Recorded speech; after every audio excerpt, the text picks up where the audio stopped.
একটি গুরুত্বপূর্ণ দিন। আজই ভারত সর্বপ্রথম গণতান্ত্রিক প্রজাতন্ত্র হিসেবে আত্মপ্রকাশ করেছিল।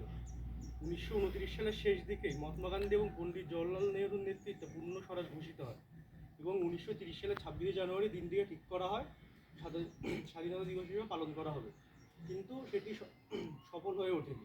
আমাদের স্বাধীনতা পেতে সময় লেগে গেছিলো 1947 সাল। 1947 সালে 15ই আগস্ট আমরা স্বাধীনতা লাভ করি। এবার এই সময় 26 জানুয়ারি বছর ধরে পৃথিবীর সবচেয়ে বৃহত্তম সংবিধান রচিত হয়। তারপরে সেটি প্রণয়ন করা হয় 1950 সালের 26 জানুয়ারি। এই 1950 সালের 26 জানুয়ারি ভারত প্রথম গণতান্ত্রিক প্রজাতন্ত্র হিসেবে বিশ্বের কাছে আত্মপ্রকাশ করে। আমাদের স্বাধীনতা প্রজাতন্ত্র দিবসের প্রধান লক্ষ্য হবে যে ভারত দেশ একটি সুষ্ঠু গণতান্ত্রিক দেশ, এই গণতন্ত্রকে বজায় রাখা এবং এই গণতন্ত্র রক্ষা করার জন্য যারা নিজেদের আত্মবলিদান দিয়েছেন তাদেরকে সবসময় সম্মান করা এবং এই গণতান্ত্রিক মূল্যবোধকে রক্ষা করা এবং একজন স্বাধীন গণতান্ত্রিক দেশের নাগরিক হিসাবে নিজেদেরকে আত্মপ্রকাশ করা এবং দায়িত্ববান হওয়া।